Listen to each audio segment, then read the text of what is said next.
लोग मेरे को कहते हैं डम्मी मुख्यमंत्री। भाई ते अपने आप क्यों बैकवर्ड समाज का मुख्यमंत्री इसलिए बनाया गया और विशेष तौर पर इसमें सैनी समाज का ही। लेकिन नैब सैनी के बढ़ने से पहले मैं 2 महीने पहले कह गया था जींदुआ मगा भाई अभी जितना टाइट करेंगे हम चाबी तो तेरे को ये पहले अध्यक्ष बनाया। जैसे ही मैंने नैब सैनी के बारे में मतलब थोड़ी सी वो बात रखी तो इसको अध्यक्ष बनाया और इन द मीन वाइल जो है ना मैं कहा 2 महीने में चीफ मिनिस्टर ये बनाएंगे। देखिए मेरे कहने की मेरे ख्याल उसमें जरूरत नहीं है, उन्होंने खुद ही कहा है। और फिर उसने ये भी कहने की लोड़ नहीं है कि भाई लोग मेरे को कहते हैं डम्मी मुख्यमंत्री। भाई ते अपने आप क्यों कहा, वो तो लोगों ने कहने थे जो लोग कह रहे हैं। अपने आप जब मैं कहूँगा कि मैं तो मनु कोई कमजोर कहे मैं तो पहलवान हूँ, मैं पहलवान हूँ या कमजोर। नहीं, आपको क्या लगता है वाकई में कठपुतली है या डम्मी है? देखिए तो मैं इसके ऊपर कुछ नहीं कहूँगा, जनता की ओपिनियन आप लेते रहे। सैनी साहब जब से मुख्यमंत्री नायब सैनी बने हैं तब से आप भी कहीं ना कहीं लुप्त हो गए हैं, आपके भी बयान नहीं आए। इससे पहले के मुख्यमंत्रियों के खिलाफ आपके बयान बहुत आए हैं, क्या साठगांठ चली हुई है अंदर खाते? मैं भैया लुप्त नहीं हूँ, क्योंकि ये बैकवर्ड समाज का मुख्यमंत्री इसलिए बनाया गया और विशेष तौर पर इसमें सैनी समाज का इसलिए बनाया गया क्योंकि मैंने 104 पार्टियों का समर्थन जैसे ही कांग्रेस को दिया तो बीजेपी की हवा सरक गई कि बैकवर्ड तो राजकुमार सैनी के साथ 50% तो उधर जाएगा और सरकार घूम जाएगी। अगर कांग्रेस वाले मेरे को 5, 7, 4, 10 2 भी लास्ट में मैंने कहा कि 2 ही दे दो। जब उन्होंने नहीं दी मैंने कहा आ जाओ फिर भर लो थाली। बनी हुई सरकार को पलट करके नैब सैनी को सपोर्ट किया और आज नैब सैनी की सरकार है या मनोहर लाल खट्टर की सरकार है या बीजेपी की सरकार है वो तो आप सारे देख ही रहे हैं। लेकिन हकीकत में अब मेरा जब मैं आपको सपोर्ट कर रहा हूं तो मुझे 1-2 साल तो आपको देखना भी चाहिए। अगर मैं हर बार नोका टोकी करता रहूंगा तो लोग कहेंगे भाई फिर सपोर्ट ही क्यों किया। राजकुमार सैनी नायब सैनी को सपोर्ट कर रहे हैं आज की डेट में, तो मैं आपको स्पष्ट कर सकता हूं कि मैंने वोट कह करके डलवाए हैं सबको और ये भी कहा कि भाई अगर अपने भाई को किसी ने आगे किया है तो चलिए देख लो कुछ आपका कुछ कल्याण हो जाए। और विशेष तौर पर बैकवर्ड का तो कोई हरियाणा में नाम आता नहीं था और बैकवर्ड क्लासेस के व्यक्ति को जब आगे किया तो हमारा फर्ज बनता है कि भाई ठीक है भाई मेरे को नहीं, क्योंकि मोदी ने भी कह दिया कि मैं जाति की जनगणना कराएगा हिस्सा सुनिश्चित करूंगा, यही बात राहुल कह रहे थे। तो हमने दोनों पार्टियों पर उन पर भी बिलीव करके लोकसभा में समर्थन दिया था और इन पर भी बिलीव करके विधानसभा में समर्थन दिया।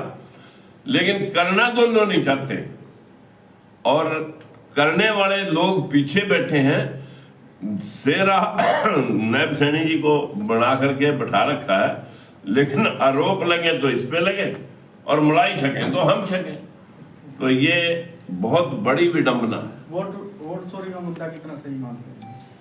वोट पड़ रहे हैं भैया, चोरी चारी मैं नहीं मानता। वोट अब मैंने कहा कि आपको हमने वोट डलवाए जबकि हम प्रतिरोधी थे, लेकिन बीजेपी वाले बहुत सियासतदान हैं और जहां तक बैकवर्ड क्लास की सोच जाती है वहां से तो वो शुरू करते हैं।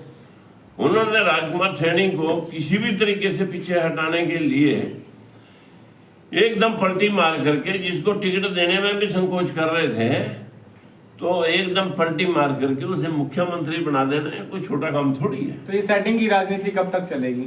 ये सेटिंग की राजनीति अभी मोहन यादव के ऊपर उसने कह दिया था कि मैं 27% आरक्षण सुनिश्चित करूंगा। तो एक आनंद स्वरूप कोई बाबा है मतलब जो न बड़े पेट वाला, और उसको इनको जब जिस दिन जूतियां पड़ने लगी ना बाबा को लोग गिनेंगे नहीं, इतनी मार देंगे कि वो कह रहा कि ये कैंसर है, कैंसर ये मोहन यादव, इसको जो है ना जितनी जल्दी हटा देंगे तो ये मध्य प्रदेश में से बीजेपी को खत्म कर देगा। ये देना कुछ नहीं जानते इस ओबीसी को, सिर्फ वोट लेना चाहते हैं। इस वास्ता पीड़ा है भाई निचले तबके के लोग। जबकि अंग्रेजों ने जब देश के अंदर ये बात कही थी कि जब तक सबको साथ लेके देश में आगे नहीं बढ़ेंगे, तब बलीराम हेडगेवार ने क्या कहा था कि दिल्ली तुंबोली भटकुन भटका जगह पार्लियामेंट में हल चलाएंगे।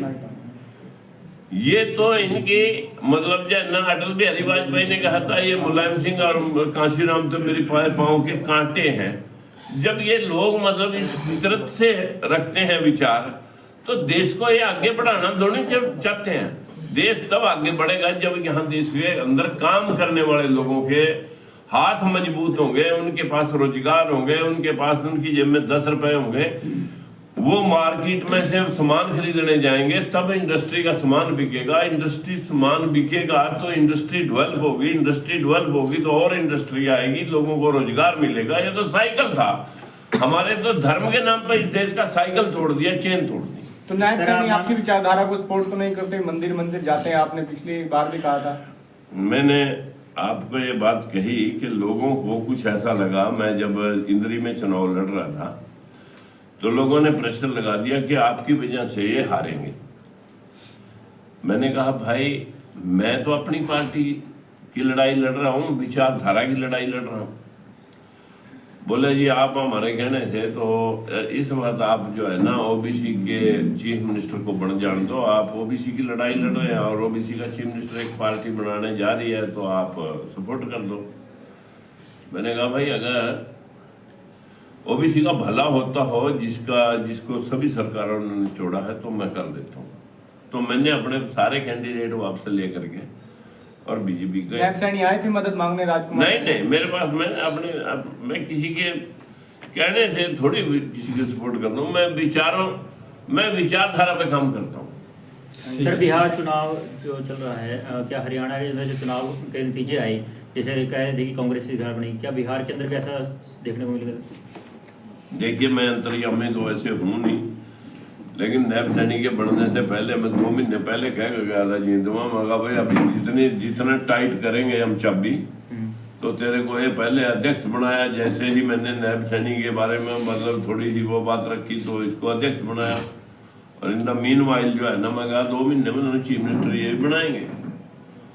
अगर कांग्रेस वाले समझदार होते तो राजकुमार सैनी को साथ लेकर के अपनी सरकार बना सकते। उनके दिमाग में ये था कि हो हम तो बड़े बड़े, उनके घोड़े सजे सजाए रह गए और जो है ना मांस बरेली बिकली है। तो मेरा ये कहना है कि मैं विचारधारा पे काम करता हूँ, क्योंकि मोदी ने भी ये बात कही है मैं भी जाति का जनगणना कराने का पक्ष ले लिया है। चलो ठीक है जी, मोदी भी नहीं कराएगा और कराएंगे कांग्रेस वाले भी नहीं, करना हमें खुद ही पड़ेगा।